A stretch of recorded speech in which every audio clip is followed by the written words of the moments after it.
സുഖല്ലേ? അപ്പോൾ ഇപ്പൊ സമയം ഏതാണ്ട് 7:30 ആയിട്ടുണ്ട്. കുട്ടിച്ചിനെയൊക്കെ രാവിലെ സ്കൂളിൽ പറഞ്ഞു വിട്ടു.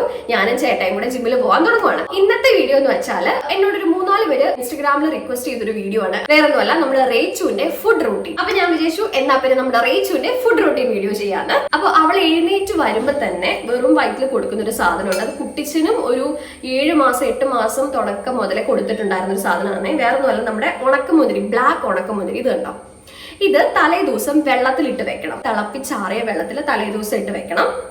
എന്നിട്ട് രാവിലെ വെറും വയറ്റില് അത് പിഴിഞ്ഞു കൊടുക്കുന്നത് ഒരുപാട് നല്ലതാണ് കേട്ടോ. അത് കുട്ടിച്ചിന് ഞങ്ങൾ ഇതേപോലെ തന്നെ ചെയ്തിട്ടുണ്ടായിരുന്നു.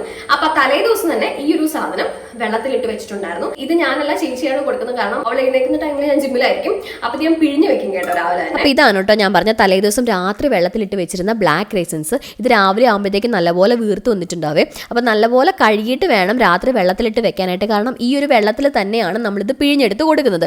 അവക്കാണെങ്കിൽ ഇത് ഭയങ്കര ഇഷ്ടമാണ് കേട്ടോ. അപ്പൊ അതുകൊണ്ട് എല്ലാ ദിവസവും ഇതേപോലെ രാത്രി വെള്ളത്തിൽ വെക്കും. രാവിലെ ആകുമ്പോൾ എഴുന്നേറ്റ് വരുമ്പോൾ തന്നെ അവർക്ക് ഇത് കൊടുക്കുക കേട്ടോ. നല്ല മധുരമാണ്. ഞാനും ഇടയ്ക്കിടത്ത് ഇത് കുടിക്കാറുണ്ട്. പിന്നെ ഫീഡ് ചെയ്യുന്നവരാണെങ്കിൽ ഉണ്ടല്ലോ, മുന്തിരി ജ്യൂസ് കൊടുക്കുന്നതിന് മുന്നേയും കഴിഞ്ഞിട്ട് ഒരു ഗ്യാപ്പ് ഇട്ടിട്ട് വേണം ഫീഡ് ചെയ്യാൻ വേണ്ടിയിട്ട്. കാരണം ഇത് പുളിയുള്ള ജ്യൂസ് അല്ലേ. അപ്പോൾ വെറുതെ വയറിന് ഇഷ്യൂസ് ഒന്നും വരണ്ടല്ലോ എന്ന് ഓർത്തിട്ടാണ്. അപ്പോൾ അതിനുശേഷം ഞാൻ മുട്ട പുഴുങ്ങാൻ വെച്ചിട്ടുണ്ടായിരുന്നു. അപ്പോൾ മുട്ട കുറുക്ക് കൊടുത്ത് കഴിഞ്ഞിട്ടാണ് മുട്ട കൊടുക്കാറ്. പിന്നെ ഞാൻ ജിമ്മിൽ പോകുന്നതിന് മുന്നേ അതങ്ങ് പുഴുങ്ങാൻ വെച്ചു എന്ന് മാത്രമേ ഉള്ളൂ. അപ്പോൾ ഇത് റാഗി പൊടിയാണ് കേട്ടോ. ഇത് പൊടിയായിട്ട് മേടിച്ചതല്ല, റാഗി തന്നെ മേടിച്ച് ഉണക്കി പൊടിപ്പിച്ചതാണ്. ഓൾറെഡി ഉണങ്ങിയിരുന്നതാണ്. പിന്നെ നമ്മൾ മേടിച്ച് നല്ലപോലെ ഒന്ന് കഴുകും കേട്ടോ. അപ്പോൾ നല്ലപോലെ കഴുകിയിട്ട് ഒരു 1-2 പ്രാവശ്യമൊക്കെ അരിച്ചെടുത്തിട്ട് ഇതേപോലെ പൊടിപ്പിച്ച് വെച്ച് കഴിഞ്ഞാൽ നമുക്ക് കുറുക്കുണ്ടാക്കാനായിട്ട് എളുപ്പം കിട്ടും. പിന്നെ സാധാരണ ഇതിലേക്ക് ഞാൻ പനങ്കൽക്കണ്ടാണ് കേട്ടോ ചേർക്കാറ്. പിന്നെ പനങ്കൽക്കണ്ട നീർന്നു പോയതുകൊണ്ട് മാത്രം ഞാൻ കരിപ്പെട്ടി ശർക്കര കുറച്ച് ഉരുക്കിയത് വെച്ചത് ഒരു ഇച്ചിരി, ഒരു ലേശമാണ് കേട്ടോ ഒഴിക്കാറുള്ളൂ. കാരണം ഒരുപാട് മധുരം ഞാൻ അങ്ങനെ നമുക്ക് കൊടുക്കാറില്ല. പിന്നെ ചെറിയൊരു മധുരത്തിന് ഒരു ഇച്ചിരി ഇട്ടുമെന്ന് മാത്രമേ ഉള്ളൂ കേട്ടോ. അപ്പോൾ ഞാനൊരു 3 ടീസ്പൂണാണ് സാധാരണ നമുക്ക് രാവിലെ കൊടുക്കാറ്. പിന്നെ ആദ്യം ഞാൻ കുറച്ച് വെള്ളം കുറുക്കും കൂടി ഇട്ട് മിക്സ് ചെയ്ത് വെക്കും. പിന്നെ വേണമെങ്കിൽ ഇളക്കുന്നതിൻ്റെ ഇടയ്ക്ക് കുറച്ചും കൂടെ വെള്ളം ആഡ് ചെയ്ത് കൊടുക്കുവാണ് കേട്ടോ ചെയ്യാറ്.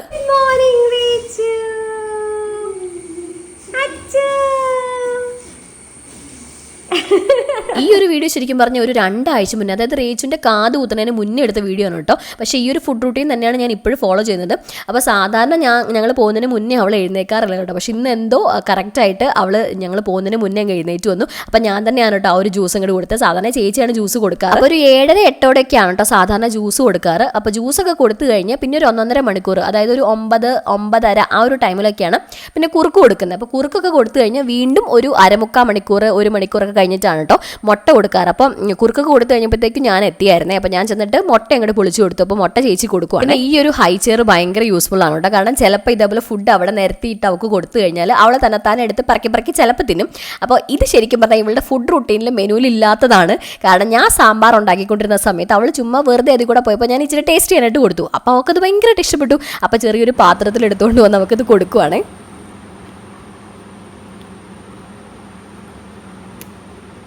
പുള്ളിക്കാരത്തേക്ക് എന്തോ അതങ്ങോട്ട് ഭയങ്കരമായിട്ട് ബോധിച്ചു. പിന്നെ ഞാനൊരു പൊടിക്കാണ് എരിവ് ഇട്ടിട്ടുള്ളൂ. ശരിക്കും പറഞ്ഞാൽ 8 മാസമൊക്കെ ആയി കഴിഞ്ഞാലുണ്ടല്ലോ പിള്ളേർക്ക് നമ്മൾ കഴിക്കുന്നത് എന്തും കൊടുക്കാമെന്നാണ് ഡോക്ടേഴ്സ് പറയുന്നത്. അതുകൊണ്ട് ഞാൻ ഫുഡ് കഴിക്കുന്ന സമയത്ത് എൻ്റെ പാത്രത്തിലെ കറികളൊക്കെ അവൾക്ക് ഇച്ചിരി തൊട്ട് ഞാൻ നാക്കിൽ വെച്ച് കൊടുക്കാറുണ്ട്. അതൊക്കെ അവൾക്ക് വലിയ ഇഷ്ടമാണ് കേട്ടോ. അപ്പോൾ ഇത് റേച്ചുവിൻ്റെ ലഞ്ചാണ്. അതായത് കുറച്ച് ചോറും പിന്നെ ഒരു വലിയ ക്യാരറ്റിൻ്റെ ഹാഫായിട്ട് ഞാൻ കട്ട് ചെയ്തിട്ട് അത് ഫുള്ളോടെ ഞാൻ കുക്കറിലിട്ടിട്ട് ഒരു വിസിൽ അത് മതി. നല്ലപോലെ വെന്ത് കിട്ടും. കാരണം നമ്മൾ അരിഞ്ഞാണല്ലോ ക്യാരറ്റ് ഇടണേ. എന്നിട്ട് അത് നല്ലപോലെ ഉടച്ചെടുക്കണം കേട്ടോ. വേവിക്കണ സമയത്ത് തന്നെ ഒരു ഇച്ചിരി ഉപ്പും കൂടി ഇടണം കേട്ടോ. ഒരുപാട് ഇടണ്ട. കാരണം പിള്ളേർക്ക് പഞ്ചസാര ഉപ്പൊന്നും അധികം കൊടുക്കാൻ പാടില്ല. അപ്പോൾ അതുകൊണ്ട് ഞാൻ ഒരു പൊട്ടിക്കൊരു ടേസ്റ്റിന് മാത്രം ഒരു ഇച്ചിരി ഉപ്പ് ഇടാറുണ്ട്. ക്യാരറ്റ് ഒക്കെ ഭയങ്കര ഇഷ്ടമാണ് കേട്ടോ. ഞാൻ ഇടയ്ക്ക് ചുമ്മാ ക്യാരറ്റ് മാത്രമായിട്ട് ഇതേപോലെ അരിഞ്ഞിട്ട് ഒരു വിസിലടുപ്പിച്ചിട്ട് നല്ലപോലെ ഉടച്ചു കൊടുക്കും. അതവർക്ക് ഭയങ്കര ഇഷ്ടമാണ്.